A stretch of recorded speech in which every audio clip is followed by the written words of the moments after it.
नमस्कार दोस्तों, स्वागत करता हूं एक बार फिर से आपके अपने YouTube चैनल पर जिसका नाम है टारगेट करियर। मैं हूं अभिषेक और आप सभी को बताना चाहता हूं कि हमारे चैनल के माध्यम से आपको सुपर टेट की क्लासेस को कंटिन्यू बताया जा रहा है। वीडियोस को आप तक पहुंचाने के लिए हम जो है हर एक सब्जेक्ट को स्टार्ट कर रहे हैं। आपको साइंस की कुछ क्वेश्चंस की सीरीज़ आपको करवाई गई है। आपको संस्कृत की क्लासेस को स्टार्ट कर दिया गया है। मैथ की क्लास ऑलरेडी मैं ले रहा हूँ और हिंदी भी पढ़ाई जा रही है आपको चंदन सर के द्वारा। तो आप अगर चैनल पर पहली बार विजिट कर रहे हो तो चैनल को सब्सक्राइब कर लीजिएगा, बेल आइकन को प्रेस कर दीजिएगा, जिससे आने वाली वीडियो आप तक जल्द से जल्द पहुँच सके, आपको मिल सके। और वीडियो को पूरा वॉच करिएगा। अगर इस वीडियो को पूरा वॉच करते हैं आप तो इस वीडियो में दी जाने वाली सारी नॉलेज आप तक आसानी से पहुंचाई जा सकती है और आपको सारी नॉलेज मिल सकती है। तो बने रहिए इस वीडियो पर। मैं स्टार्ट करने जा रहा हूं इस वीडियो को और वीडियो में मैं बताऊंगा आपको कि विभाज्यता की शर्त पर किस तरीके से क्वेश्चन बन सकते हैं सुपर टेट के एग्ज़ाम में। यूपी टेट और सी टेट के एग्ज़ाम में भी अगर इसी तरीके का क्वेश्चन मतलब इस टॉपिक पर कोई भी क्वेश्चन बनता है तो क्वेश्चन किस तरीके से आप सॉल्व करोगे, सारी की सारी नॉलेज इस वीडियो के अंदर आपको बता दी जाएगी। चलिए इस चैप्टर को स्टार्ट करते हैं, इस टॉपिक को स्टार्ट करते हैं। चैप्टर नंबर सिस्टम ही चल रहा है तो आप हेडिंग डालिएगा नंबर सिस्टम। और नंबर सिस्टम सेकंड सेक्शन, और सेकंड सेक्शन में आप विभाज्यता की शर्त पर आज प्रश्नों को सॉल्व करेंगे और साथ ही साथ डिविजिबिलिटी जिसको बोलते हैं विभाज्यता को इंग्लिश में, और इसको हम पूरा का पूरा एनालाइज करेंगे, समझेंगे क्या होता है क्या नहीं होता है, क्या शर्तें होती हैं, क्या रूल्स होते हैं, कुछ एग्जाम्पल से समझेंगे, कुछ क्वेश्चंस लगाएंगे। सारा टॉपिक आपको इस वीडियो में मिल जाएगा। चलिए देखते हैं। तो सबसे पहले विभाज्यता की कुछ शर्तें होती हैं जो सभी में अलग अलग अप्लाई होती है। विभाज्यता जो होती है वो 2 की विभाज्यता के लिए शर्त अलग होती है, 3 की विभाज्यता के लिए शर्त अलग होती है, 4 की, इसी तरीके से 5 की देख लीजिए, 6 की देख लीजिए, 7 की देखेंगे, 8, 9 और 11। इन सभी की विभाज्यता को आपको समझाया जाएगा इस वीडियो के माध्यम से। तो सबसे पहली बात, आप हेडिंग डालिएगा विभाज्यता की शर्त और पहली हेडिंग डालिएगा 2 से विभाज्यता। तो 2 से विभाज्यता मैंने यहाँ पे नोट डाउन नहीं किया है तो आप उसको लिख लीजिएगा, मैं बोलता जा रहा हूँ, आप नोट डाउन कीजिएगा। दी गई संख्या का इकाई का अंक अगर 2, 4, 6, 8, 0 होता है तो वह संख्या 2 से विभाज्य हो जाएगी। कहने का मतलब है कि अंतिम डिजिट आपको देखना है, अंतिम अंक को आपको देख लेना है। अगर 2 होता है, 4 होता है, 6 होता है, 8 होता है या 0 होता है तो वो संख्या कितनी भी बड़ी हो वो 2 से विभाज्य हो जाएगी। आई होप आपको समझ में आ गया होगा। जैसे मैं एक एग्जाम्पल लिख देता हूँ 2 की विभाज्यता के लिए, 56 एग्जाम्पल हो जाएगा, 56, ठीक है। और कोई बड़ी संख्या ले लीजिए तो इस तरीके से आप ले सकते हैं। ये हो गई 3,84,954, ये भी संख्या जो है 2 से विभाज्य हो जाएगी। इतनी बड़ी संख्या है इसलिए मैंने तुरंत पीछे वाला नंबर देखा और पीछे वाले नंबर को आपको शर्त के अकॉर्डिंग ही देखना होगा। जो शर्त मैं आपको इस वीडियो में बताऊंगा वही शर्त आपको अप्लाई करनी है क्वेश्चन के ऊपर। अगर विभाज्यता के ऊपर आ जाता है तो वो शर्त आपको लगानी है और तुरंत आंसर निकालना है। 10 सेकेंड भी नहीं लगेंगे, क्वेश्चन का आंसर आपके सामने आ जाएगा। तो पेपर में भी इतना टाइम नहीं मिलता, 1 मिनट का ही टाइम मिलता है हर एक क्वेश्चन को करने के लिए। तो आप 2 की विभाज्यता को अच्छे से समझ गए होंगे। अब चलते हैं 3 की विभाज्यता और इस 3 की विभाज्यता को सही तरीके से समझते हैं। तो 3 की विभाज्यता में डेफिनेशन इसकी लिखिएगा, यदि दी गई संख्या के समस्त अंकों का योग 3 से विभाज्य हो। पहले आप डेफिनेशन को नोट डाउन करिए, फिर मैं आपको डिटेल में बताऊंगा क्या है डेफिनेशन इसकी, कहने का मतलब क्या है। तो वह पूरी संख्या 3 से विभाज्य हो जाएगी। जैसा यहाँ पे एक नंबर लिख रखा है, पढ़ के बताता हूँ आपको। 5,34,132 दी गई है ये संख्या, और ये संख्या बहुत ज़्यादा बड़ी है तो आपको पता करने में दिक्कत हो सकती है कि ये 3 से विभाज्य होगा या नहीं। मान लीजिए क्वेश्चन इस तरीके से पूछा जा सकता है, ये संख्या दे दी जाए और नीचे लिख दिया जाए, ऊपर क्वेश्चन में लिख दिया जाए ये किस संख्या से विभाज्य है। ऑप्शन में दे दिया जाए 4, ऑप्शन में दे दिया जाए 5, ऑप्शन में दे दिया जाए 3, ऑप्शन में दे दिया जाए 9। तो ये संख्या किससे विभाज्य होगी तो ये आपको देखना पड़ेगा। हो सकता है 2 संख्याएं भी हो सकती हैं, 2 संख्याओं से भी विभाज्य हो सकता है। तो दोनों की डिविजिबिलिटी जो है या विभाज्यता की जो शर्त होती है जो मैं बताऊंगा इस वीडियो में, वो आपको अप्लाई करनी है, ठीक है। और वो अप्लाई करनी है, जितनी भी प्रॉपर्टी उस पर अप्लाई होती हैं वो दोनों ही अगर 2 ऑप्शन सही जा रहे हैं तो हो सकता है दोनों ऑप्शन बिल्कुल करेक्ट हों। ऑप्शन में आपको दिया जाएगा कि उपयुक्त दोनों सही हैं, ए और बी सही है, तो इस तरीके से आप लिख सकते हो। तो आप पहले समझिए कि इस तरीके से आपको अलग अलग कर लेना है नंबर को। जैसे 5 को अलग कर देना है, 3 को अलग, 4 को अलग, 1 को अलग, 3 को अलग, 2 को अलग, ठीक है। सबको अलग अलग करके बीच में प्लस का साइन लगा देना है। सभी नंबरों को ऐड कर लेना है आपको। सभी नंबर्स को आप ऐड कर लेंगे तो 18 आ जाएगा। 18 अगर आ गया है मतलब देख लीजिए आप 18 नंबर क्या 3 से डिविजिबल होता है या 3 से विभाज्य हो रहा है। अगर 3 से ये विभाज्य हो रहा है या 3 के पहाड़े में आता है, 3 के टेबल में आता है, तो ये संख्या भी आपकी 3 से विभाज्य या 3 से डिविजिबल हो जाएगी। आई होप आपको सारे डाउट क्लियर हो गए होंगे। 3 की विभाज्यता इतनी ज़्यादा डिफिकल्ट नहीं है, आपको ध्यान से समझना है, बस ये सिंपल है। बढ़ते हैं एक और विभाज्यता को देखते हैं। आप 4 की विभाज्यता को देखेंगे। 4 की विभाज्यता के लिए नोट डाउन कीजिएगा डेफिनेशन को। यदि दी गई संख्या के इकाई और दहाई के अंक 0 अथवा इकाई और दहाई के अंक से बनी संख्या 4 से विभाज्य होती है तो वह संख्या भी 4 से विभाज्य हो जाएगी। कहने का मतलब ये है कि अंतिम 2 डिजिट को देखना है, इकाई और दहाई की डिजिट को देखना है। अगर वो दोनों 0 हैं तो 4 से विभाज्य होगी। अगर वो दोनों संख्याएं, जैसे मान लीजिए यहाँ पे 2 डिजिट दी गई हैं, 2 0 हो गए, तो ये संख्या पूरी की पूरी क्या हो गई, 4 से विभाज्य हो गई। इसको देखना ही नहीं, मतलब सॉल्व करके देखना ही नहीं है। कितनी सिंपल डेफिनेशन है इसकी, ठीक है। और इसमें आप देख लीजिए इतनी बड़ी संख्या, इसकी पीछे की 2 डिजिट देखनी है। अगर आपसे क्वेश्चन में ऐसा बोला जाएगा कि 4 से विभाज्य बताइए इसमें से संख्या, तो आपको वही रूल अप्लाई करना है जो मैं आपको बता रहा हूँ। यही रूल अप्लाई करिए, बहुत सिंपल हो जाएगा क्वेश्चन को सॉल्व करना, ठीक है। तो 0 देख लिया आपने, कुछ सॉल्विंग करनी पड़ी, तुरंत आपने टिक कर दिया ये 4 से विभाज्य है, ठीक है। एक आपका नंबर मिल गया। कितना टाइम लगा, 2 सेकंड भी नहीं लगे, ठीक है। अब दूसरे वाली संख्या को देखिए। तो दूसरी वाली संख्या भी अगर पूछ ली जाए कि 4 से विभाज्य करना है इसको, ठीक है, इस संख्या को 4 से विभाज्य करना है, तो 4 से विभाज्य करने के लिए आपको अंतिम 2 डिजिट को देखना है, इकाई और दहाई की संख्या को देखना है। मतलब यहाँ पे 52 दिया गया है, क्या ये 52 4 से विभाज्य होगा या 4 से डिवाइड होगा? तो आप 52 लिख लीजिए, 4 अपॉन में लिख दीजिए, 4 से काटिए, 4 एकम 4, 12 बचा, 4 3 12, 13 बार में पूरा पूरा चला गया 52। इसका मतलब क्या है कि ये संख्या भी आपकी 4 से विभाज्य हो जाएगी। पूरी की पूरी संख्या को आपको डिवाइड नहीं करना है, बस कुछ रूल हैं, कुछ रूल्स को फॉलो करिए, सिंपल। नेक्स्ट 5 की विभाज्यता को भी देख लेते हैं। और 5 की विभाज्यता बहुत ही ईजी है। 5 की विभाज्यता को देखने से पहले मैं आपको बता दूं, अगर आप पहली बार चैनल पर विजिट कर रहे हो तो चैनल को सब्सक्राइब करिएगा, दोस्तों के साथ इस वीडियो को शेयर कर दीजिएगा। और अगर ये वीडियो आपको हेल्पफुल, आपको नॉलेज देने वाला लगता है, कुछ भी नॉलेज मिलती है आप इस वीडियो के माध्यम से, तो आप इस वीडियो को लाइक कर दीजिएगा, ठीक है। चलिए 5 की विभाज्यता को देख लेते हैं। 5 की विभाज्यता के लिए पहले तो डेफिनेशन आपको नोट करनी है। दी गई संख्या की इकाई का अंक 0 या 5 हो जाए, 0 या 5 हो जाए, दोनों नहीं, 0 हो या फिर 5 हो, तो वह संख्या 5 से विभाज्य होगी। कहने का मतलब यह है कि अगर अंतिम डिजिट 0 आ जाए या अंतिम डिजिट 5 आ जाए तो कुछ करना ही नहीं है, कुछ सॉल्विंग करनी ही नहीं है आपको, ठीक है। मैं जो बता रहा हूँ उसको ध्यान में रखिए और पेपर को बहुत ध्यान से करिएगा। बहुत सिंपल है क्वेश्चंस, क्योंकि विभाज्यता बहुत इजी टॉपिक है और ये इजी टॉपिक जल्दी ही मैं फिनिश कर दूंगा, मतलब पूरा का पूरा वीडियो 20 से 25 मिनट के अंदर समाप्त कर दूंगा।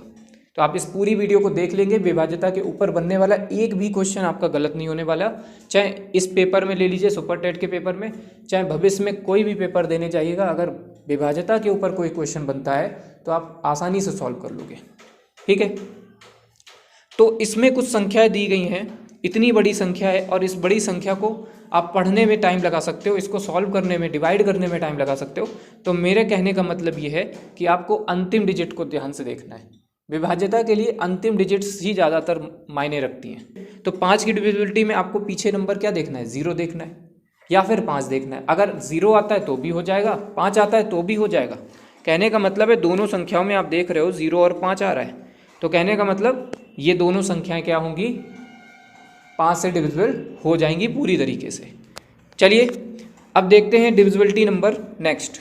6 से विभाज्य कौन सी संख्याएं होंगी और 6 से विभाज्य कौन सी संख्याएं नहीं होंगी।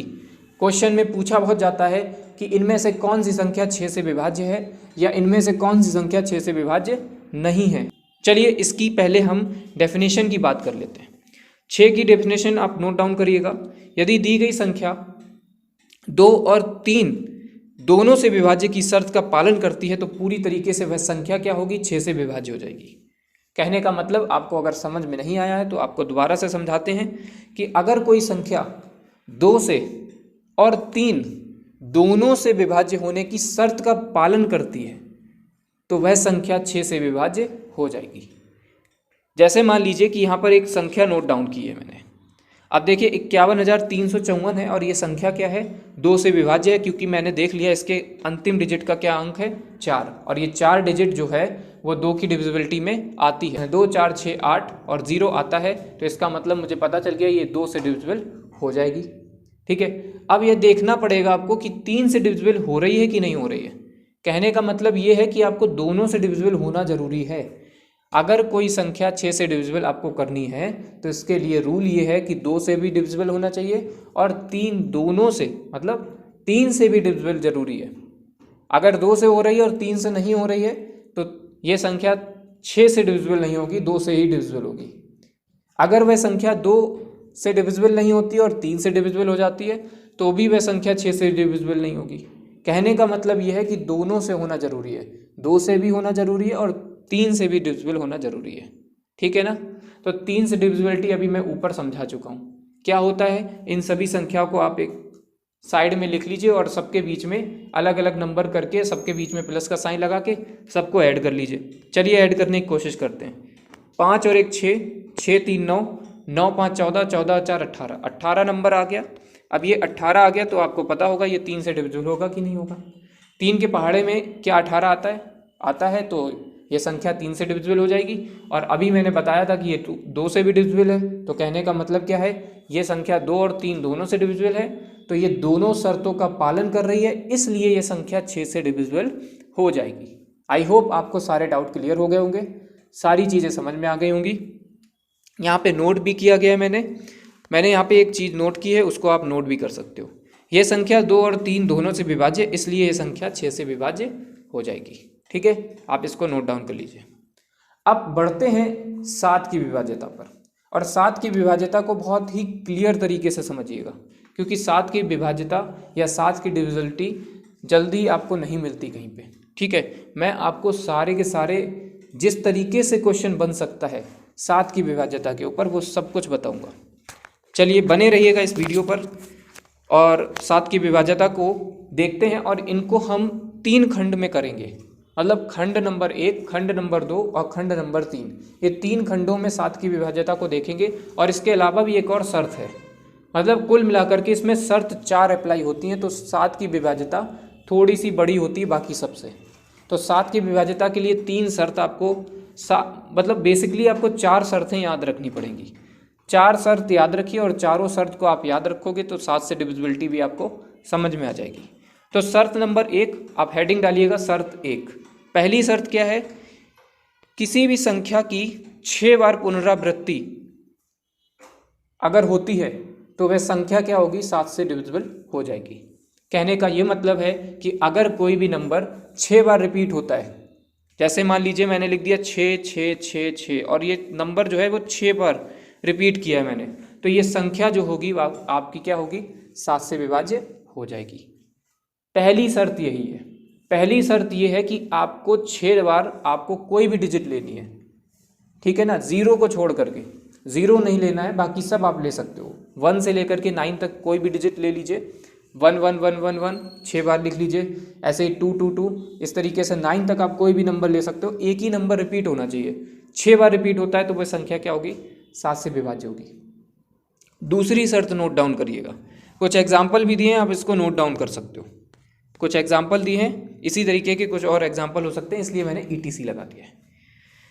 इसके लिए नोट लिख लीजिएगा कि जो 6 बार रिपीट होती है संख्या, वह संख्या केवल 7 से विभाज्य ही नहीं होगी, साथ ही साथ वह संख्या 3, 11, 13, 37 और 1001 से भी विभाज्य हो जाएगी। तो आपको इसके बारे में भी ध्यान में रखना पड़ेगा कि वह संख्या 37 से, 13 से, 3 से, 11 से और 1001 से भी विभाज्य हो जाएगी। वह संख्या जो होगी वो 6 बार पुनरावृत्ति करने पर जो संख्या आ रही है वह संख्या 1011 से, 1001 से, 37 से, 13 से, 11 से, 3, इन सभी नंबरों से भी विभाज्य हो रही है, 7 के साथ ही। ठीक है, आप इसको नोट की तरीके से लिख लीजिएगा। अब बढ़ते हैं शर्त नंबर दूसरी पे। दूसरी शर्त को देखते हैं और दूसरी शर्त को बहुत क्लियर देखिएगा, क्योंकि तीनों शर्त एक दूसरे से मतलब कनेक्ट हैं। अगर पहली शर्त याद हो गई तो दूसरी भी याद हो जाएगी, दूसरी याद हो गई तो तीसरी भी याद हो जाएगी।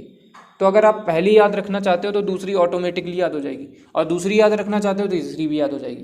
कहने का मतलब है तीनों एक दूसरे से लिंक है, कुछ थोड़ा बहुत डिफरेंस है, आपको खुद ही समझ में आ जाएगा। चलिए देखते हैं,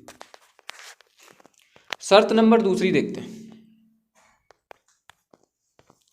शर्त नंबर 2 जो है वो किसी भी द्विअंकी संख्या को 3 बार पुनरावृत्ति की जाती है तो वह संख्या भी 7 से विभाज्य हो जाती है।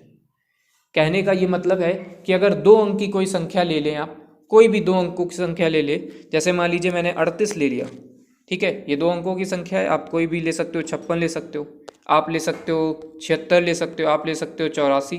तो ये सारी संख्याएं क्या हैं? 2 अंकों की संख्या है, और इनको 3 बार रिपीट करना है इसी अंक को। मतलब कहने का ये है, जैसे मैंने 38 लिखा तो इस 38 को 3 बार लिखिए, 38 38 38। इसी तरीके से 56 लेता हूँ तो 56 56 56। ठीक है, तो ये 2 संख्या मैंने नोट डाउन की हैं और कुछ एग्जाम्पल में भी दी गई हैं, उनको भी आप देख लीजिए। तो जब आप इनमें एक चीज़ देखेंगे, क्या देखेंगे कि दो नंबर के 3 पेयर बन रहे हैं। 3 पेयर का मतलब है 3 अलग अलग जोड़े बन रहे हैं, और 3 जोड़े बन रहे हैं, यही आपकी दूसरी शर्त होती है 7 से डिविजिबिलिटी की, कि 2 अंकों की कोई भी संख्या ले लो और उसको 3 बार रिपीट कर दो तो ये 7 से ये संख्या डिवाइड हो जाएगी। तो देखिए ऊपर वाले में मैंने क्या बताया था कि कोई संख्या 6 बार रिपीट होनी चाहिए। ठीक है, अब दूसरी शर्त में क्या बताया मैंने, कोई 2 अंकों की संख्या ले लो, उसको 3 बार रिपीट कर दो।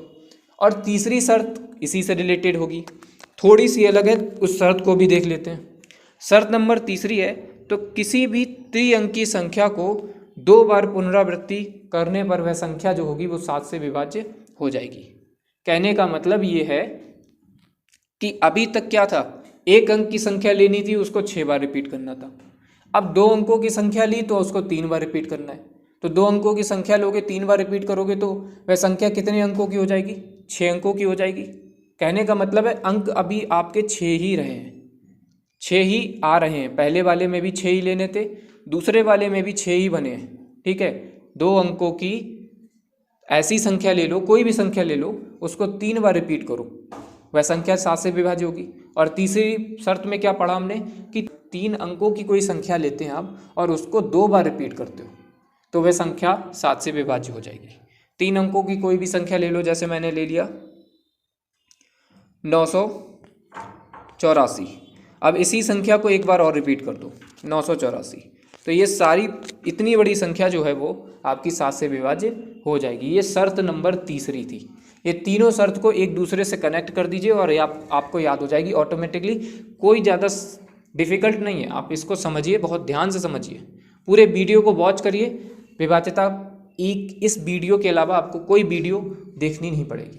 ठीक है, एक और शर्त है, उस शर्त से पहले आप एक नोट लिख लीजिएगा, क्योंकि मैं आपको नोट लिखवाता हूँ, तो भी आप जो है नोट डाउन करिए।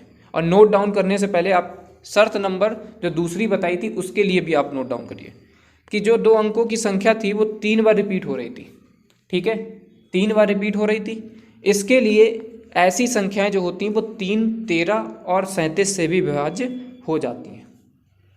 अब आप एक चीज़ देख रहे हो कि पीछे वाले में क्या था, 3 था, ठीक है, 11 था, 13 था, 37 था, 1001 था। लेकिन इस बार क्या हो रहा है, 11 और 1001 गायब हो गया, बाकी जो 3 संख्याएं बची हैं वो 3 संख्याओं से ये संख्या विभाज्य हो रही है। और आगे आने वाली तीसरी जो शर्त है उसमें 11, 13 और 1001 से वह संख्या पूरी तरीके से विभाज्य हो रही है।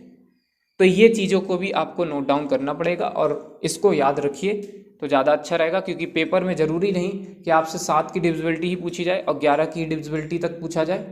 हो सकता है कि आपसे पूछ लिया जाए 37 की डिविजिबिलिटी और ऐसा ही कोई नंबर दे दिया जाए, तो आपको इस बात का ध्यान भी रखना होगा। इसको आप नोट डाउन कर लीजिएगा। और बढ़ते हैं इसकी एक और शर्त को देख लेते हैं। और ये शर्त थोड़ी सी इन तीनों शर्तों से अलग है, जो मैंने अभी ऊपर बताई तीनों शर्तें, इन तीनों शर्तों से ये शर्त बिल्कुल डिफरेंट है। इसको ध्यान से समझिएगा। देखिए, यदि दी गई संख्या के इकाई के अंक का 2 गुना करके, बात को क्लियर समझिएगा, अगर दी गई संख्या, जो भी दी गई हो संख्या कोई भी हो सकती है, ये हमारे और आपके ऊपर डिपेंड नहीं करता कि कोई संख्या हम अपनी तरफ से ले लें। पेपर में जो संख्या दी जाएगी उस संख्या को ध्यान में रखिए। मान लीजिए वही संख्या आपके सामने प्रेजेंट है, ठीक है। इकाई का अंक देख लीजिए इसका कहाँ है, मतलब जो भी संख्या लिखी होगी उसके सबसे पीछे वाला नंबर जो होगा वही इकाई का अंक होगा, और वही इकाई का अंक है तो इसका मतलब है इसका इकाई का अंक का 2 गुना कर दीजिए। मान लीजिए इकाई के अंक पर लिखा है 4, ठीक है ना, मतलब ये मैं मान रहा हूँ कि 4 लिखा है, और इस 4 का कर दीजिए डबल, तो 4 का हो जाएगा डबल 8। तो इस 8 को क्या करेंगे, अब आगे जितनी भी बड़ी संख्या बची है, जैसे मैंने आपको यहाँ पे एक एग्जाम्पल के तरीके से समझाने की कोशिश की है कि 3 4 3 343 एक संख्या है, ठीक है ना, बहुत ध्यान से समझिएगा। इकाई का अंक क्या है यहाँ पे 3, और इस 3 का डबल कर दीजिए, तो 3 का डबल क्या हो जाएगा 6 हो जाएगा। अब इस 6 का क्या करेंगे, इस 6 को जो है वो पहले डेफिनेशन को पूरा पढ़ते हैं। यदि दी गई संख्या के इकाई का अंक 2 गुना करके शेष बची हुई संख्या से घटा देते हैं तो वह संख्या अगर 7 से विभक्त होती है तो वह संख्या जो होगी वो 7 से विभाज्य हो जाएगी। कहने का मतलब, जो इकाई के अंक पर संख्या आ रही है उसका 2 गुना कर दीजिए, और 2 गुना करने के बाद जो आगे की संख्या बची है, इकाई का अंक छोड़ देने के बाद जो संख्या बची है उस संख्या में से वो जो आपने डबल किया है उसको माइनस कर दीजिए। माइनस करने पर जो संख्या बचेगी उस संख्या को 7 से डिवाइड कर दीजिए। उस संख्या को 7 से डिवाइड करोगे, अगर वह संख्या पूरी की पूरी डिवाइड होती है 7 से, तो वह पूरी की पूरी संख्या 7 से विभाज्य हो जाएगी। तो ये थी चौथी ट्रिक, और ये चौथी शर्त है, इसको आप नोट डाउन करिएगा। अब मैं आपको एक क्वेश्चन की तरीके, जैसे इसमें हो गया, इस तरीके से करके दिखाता हूँ।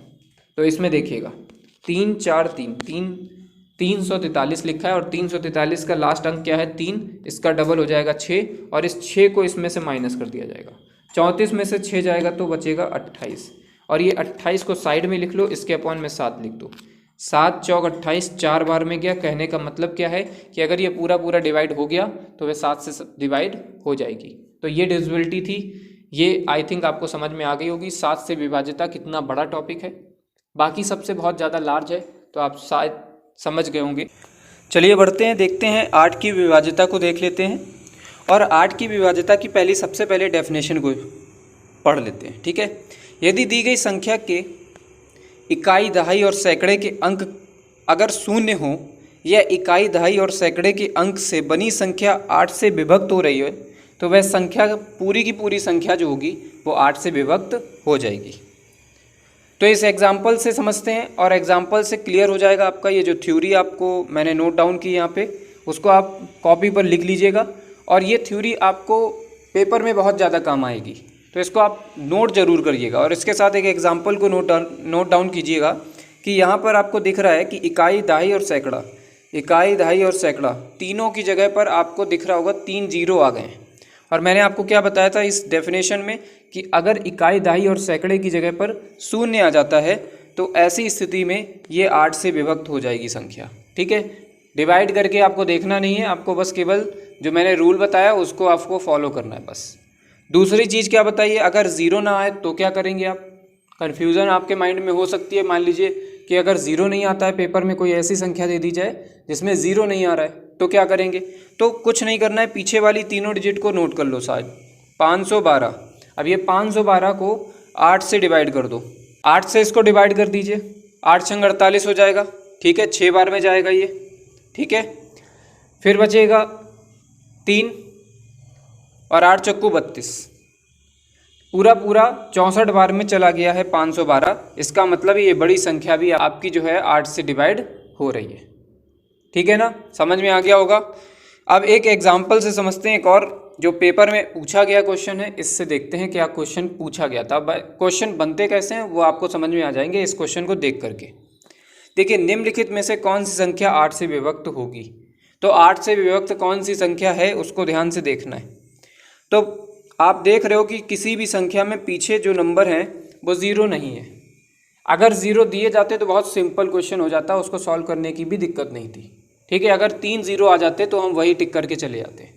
ठीक है, क्योंकि हमसे पूछा गया इनमें से कौन सी संख्या 8 से विभक्त होगी। अगर ये पूछ लिया जाता कि 8 से विभक्त नहीं होगी तो कन्फ्यूज़न हो जाती है आपके माइंड में, क्योंकि वो संख्या 8 से विभक्त हो रही थी। ठीक है, अब आपको क्या करना है, 516 लेना है। 516 को इस तरीके से लिखिए और 8 से डिवाइड करिए। वही 6 बार में जाएगा, 8 6 48, बचेगा 3, 36 हो गया। आप जानते हो 8 के टेबल में 36 आता नहीं है। ठीक है, तो पूरा पूरा ये डिवाइड नहीं होगा, तो ये आंसर नहीं होगा आपका। दूसरा ऑप्शन देख लीजिए, 514 है तो इसकी जगह पर 4 कर दीजिए। ठीक है, तो 8 6 48, 6 बार में जाएगा, 3 बचेगा, 34 हो जाएगा, और 34 भी 8 के टेबल में नहीं आता। ठीक है, इसका मतलब ऑप्शन नंबर बी भी नहीं होगा। चलिए एक और ऑप्शन देखते हैं, 712 देखते हैं इस बार। 712 को 8 से डिवाइड करते हैं, कितनी बार में जाएगा, 8 बार में, 8 अट्ठे 64। ठीक है, 64 के बाद कितना बचा है, 7, और 7 पीछे लिखा है 2 तो 72, और 8 निम 72, 9 बार में पूरा पूरा चला गया। इसका मतलब ऑप्शन नंबर सी हमारा करेक्ट आंसर हो जाएगा। ठीक है, अब चाहो तो आप ये जो 716 लिखा है इसको भी डिवाइड करके देख सकते हो, वरना ज़रूरत नहीं है, क्योंकि आपको आंसर सी बिल्कुल करेक्ट दिख गया है और यही पूछा जा रहा था 8 से विभक्त, तो बस टिक कर दीजिएगा। बढ़ते हैं एक और क्वेश्चन की तरफ, फिर देखेंगे 9 की डिविजिबिलिटी। निम्नलिखित में से कौन सी संख्या 24 से विभक्त होगी। तो याद रखिएगा कि 24 की डिविजिबिलिटी आपको मैंने नहीं पढ़ाई और ना कोई पढ़ाएगा। तो आपको ये याद रखना पड़ेगा कि 24 के ऐसे गुणनखंड करने होंगे जिसके आप गुणनखंड करने के बाद ऐसी संख्या आए जिनकी डिविजिबिलिटी आपने पढ़ रखी हो। जैसे एग्जाम्पल के लिए मैंने लिख रखा है 3 और 8। ठीक है, 3 की भी जो डिविजिबिलिटी है वो भी आती है मुझे, और 8 की डिविजिबिलिटी भी मुझे आती है। तो इसमें कोई डाउट नहीं होगा मुझे, 3 की डिविजिबिलिटी भी अप्लाई कर दीजिए और 8 की डिविजिबिलिटी भी अप्लाई कर दीजिए। दोनों डिविजिबिलिटी जिस पर अप्लाई हो जाए, मतलब दोनों का पालन, कोई भी इनमें से कोई भी संख्या इन दोनों चीज़ों का पालन करती है तो वह संख्या नो डाउट 24 से डिवाइड हो जाएगी। 3 गुणे 8 लिख दिया, और ये 3 गुणे 8 जो है वो 24 को बना रहा है, मतलब 8 3 24 होता है। तो 3 और 8 इन दोनों की डिविजिबिलिटी भी आपको पता है, और इन दोनों की डिविजिबिलिटी जिस पर अप्लाई पूरी होंगी वही संख्या आपकी जो है 24 से डिविजिबल हो जाएगी। कहने का मतलब समझ में आ गया होगा। तो इसका सही आंसर जो होगा वो ऑप्शन नंबर डी होगा, बी और सी। बी और सी दोनों डिविजिबिलिटी पर अप्लाई हो रही है, मतलब 3 की डिविजिबिलिटी को भी फॉलो कर रही है और 8 की डिविजिबिलिटी को भी फॉलो कर रही है। कौन कौन सी संख्याएं, बी वाली और सी वाली। तो ये दोनों संख्याएं बिल्कुल करेक्ट होंगी, ये दोनों संख्याएं 24 से विभक्त हो रही हैं। बढ़ते हैं 9th की डेफिनेशन को देख लेते हैं। 9 से विभाज्यता क्या होती है। यदि दी गई संख्या के समस्त अंकों का योग 9 से विभक्त हो जाए या पूरी तरीके से हो जाए तो वह संख्या 9 से विभाजित हो जाएगी। जैसे मान लीजिए 5 2 8 1 4 3 4 ये लिखा है ना, 5 2 7 7 और 15 16 16 4 20 20 3 23 23 और 4 27। ये 27 जो है वो आपकी 9 से डिवाइड हो रही है कि नहीं हो रही है, आप बताइए जरा। 9 3 27 3 बार में पूरा डिवाइड हो रही है। तो अगर ये पूरी संख्या डिवाइड हो रही है तो कहने का मतलब है ये संख्या आपकी क्या होगी, 9 से डिविजिबल हो जाएगी। बढ़ते हैं इससे रिलेटेड एक क्वेश्चन को देखते हैं, फिर बढ़ते हैं आगे एक और टॉपिक की तरफ। निम्नलिखित में से कौन सी संख्या 18 से विभक्त नहीं होगी। जैसे मैंने ऊपर बताया था कि डायरेक्ट क्वेश्चन पूछ लिया जाए कि 9 से विभक्त कौन सी होगी तो वो आसान हो जाएगा, लेकिन जब पूछ लिया जाए 18 से विभक्त कौन सी संख्या होगी या नहीं होगी तब डाउट आ जाते हैं माइंड में कि 18 की डिविजिबिलिटी तो आपने पढ़ी नहीं है। तो 18 की डिविजिबिलिटी नहीं पढ़ी है, लेकिन आपने ये वाली डिविजिबिलिटी तो पढ़ी होंगी, 2 गुणे 9, क्योंकि मैंने ऊपर बताया था भी 2 गुणे 9 करके देखिए, मतलब फैक्टर करके देख लीजिए, और फैक्टर ऐसे ही करिएगा जिनकी डिविजिबिलिटी आपको पता हो। तो 2 की भी मुझे पता है और 9 की डिविजिबिलिटी भी मुझे पता है। तो 2 की डिविजिबिलिटी आप देख रहे हो चारों में अप्लाई हो रही है, चारों में अप्लाई हो रही है। इसका मतलब है पीछे वाली संख्या जो है वो सम संख्या है, क्योंकि 2 4 6 8 या 0 आ जाता है तो 2 से डिविजिबल हो जाता है। उसकी कोई इतनी बड़ी डेफिनेशन है नहीं जो आपको याद करनी पड़े। ठीक है, अब 9 की डिविजिबिलिटी में सब संख्याओं को ऐड कर दीजिए। देखिए ऊपर वाले से ऐड करते हैं, 5 और 1 6, 6 4 10, 10 3 13, 1 14, 14 4 18। ये पूरी की पूरी संख्या विभक्त हो रही है और क्वेश्चन में पूछा क्या जा रहा है, नहीं हो रही है। इसका भी ध्यान रखिएगा, ये संख्या डिविजिबल हो रही है, दोनों से हो रही है, और कौन सी संख्या डिविजिबल नहीं होगी वो ध्यान में रखनी है आपको। चलिए देखते हैं दूसरी संख्या को। 6 2 8, 8 5 13, 13 1 14, 14 6 20, 20 3 23, 23 4 27। इसका भी सम 27 हो रहा है, ये भी 9 से डिविजिबल हो रही है। तो कहने का मतलब है ऊपर वाली दोनों संख्या डिविजिबल नहीं होंगी। तीसरी संख्या को देखते हैं। 7 और 3 10, 10 5 15, 1 16, 16 6 22, 22 1 23, 23 4 27। इसका भी सम 27 आ रहा है और ये भी संख्या आपकी 9 से डिविजिबल हो रही है। कहने का मतलब क्या है कि आपका जो लास्ट ऑप्शन बचा है यही ऑप्शन बिल्कुल करेक्ट होगा। तो ऑप्शन नंबर डी को टिक कर दीजिए। आप इसको ऐड भी कर लीजिए। 5 2 7, 7 3 10, 10 4 14, 1 15, 15 15 और 3 जो होगा 18, 18 4 22। इसका सम 22 आ रहा है और ये सम जो है वो 22 वो आपके 9 के टेबल में नहीं आता है। तो आप यही टिक कर दीजिएगा। ऐसे क्वेश्चन को जल्दी करिएगा, ठीक है। बढ़ते हैं 11 की डिविजिबिलिटी को देखते हैं। यदि दी गई संख्या के सम स्थानों के अंकों का योग विषम स्थानों के अंकों के योग का अंतर 0 या फिर 11 के गुणन या गुणज हो तो वह पूरी संख्या 11 से विभक्त हो जाएगी। कहने का ये मतलब है कि यहाँ पे आपको विषम स्थान देखना है और सम स्थान देखना है, संख्या नहीं देखनी है आपको। संख्या विषम भी हो सकती है, सम भी हो सकती है, उससे मतलब नहीं है। हमें सम स्थान और विषम स्थान को ध्यान में रखना है। तो विषम स्थान कौन सा होगा आपका? पहली संख्या 1 नंबर पर आ रही है, ये वाली दूसरे पर आ रही है। इस तरीके से आप जानते होगे तीसरे पर ये आएगी, चौथे पर ये आएगी। ये वाली बात बताने वाली तो है नहीं कोई, या आप इतनी छोटी क्लास में हो तो आपको बताया जाए। तो देखिए 1 3 और 5 ये क्या है? विषम संख्या है, विषम स्थान है ना ये। 1 3 और 5 ये विषम है। तो इसका मतलब इन सभी विषम वाली संख्या को सर्कल में कर लेता हूँ मैं, और सर्कल में करके इस तरीके से ऐड कर देता हूँ। 4 और 5 9, 9 और 1 ये वाला 10। तो विषम स्थान का सम कितना आ रहा है? 10। और सम का देखिए कितना सम आ रहा है सम स्थान का। तो सम का देखिएगा 2 आ रहा है, 3 आ रहा है और 5 आ रहा है। तो 3 और 5 8, 8 और 10, 10 इसका भी आ रहा है। दोनों के बीच का डिफरेंस निकाल लो। डिफरेंस का मतलब है 0 आ गया। अंतर ही तो पूछा गया, या तो 0 होगा या आपका 11 आंसर होगा। तो इन दोनों में से कोई भी आपको दिख जाता है तो वो संख्या जो होगी वो 11 से डिविजिबल हो जाएगी। चलिए एक क्वेश्चन से समझते हैं और डाउट आपका क्लियर हो जाएगा। चलिए देखते हैं निम्नलिखित में से, जैसे ये संख्या आपको दी गई है, ये संख्या 1/3/6 में बाई के स्थान पर कौन सी संख्या आ जाए जो 11 से ये पूरी तरीके से विभक्त हो जाए। तो आप जानते हो कि ये पहली संख्या 1 नंबर पे आ रही है, ये तीसरे पर आ रही है, 5वें पर आ रही है। तो इन सबको ऐड कर लो, जिन पर मैंने ऊपर लाइन कर रखी है इन सबको ऐड कर लो, क्योंकि ये सब विषम स्थान पर आ रही हैं। तो 3 को 1 में जोड़ोगे 4, 4 और 6 10, यहाँ पे आ गया 10। और ये 10 किसके बराबर है? तो ये 10 बराबर है सम स्थानों के संख्याओं के बराबर। तो सम पर क्या है? बाई, और यहाँ पे भी बाई। तो इसका मतलब बाई और बाई 2 बाई, दोनों को बराबर कर दो और बाई को निकालोगे तो 2 से 10 को 5 बार में काट दोगे तो बाई की वैल्यू कितनी आ जाएगी? 5 आ जाएगी। आई होप आपको सारे डाउट क्लियर हो गए होंगे। बढ़ते हैं अंतिम प्रश्न की तरफ। ये आज का इस वीडियो का अंतिम प्रश्न होगा, तो इसको देख करके पूरा देखिएगा, समझिएगा। चलिए देखते हैं निम्नलिखित में से कौन सी संख्या 99 से विभक्त नहीं होगी।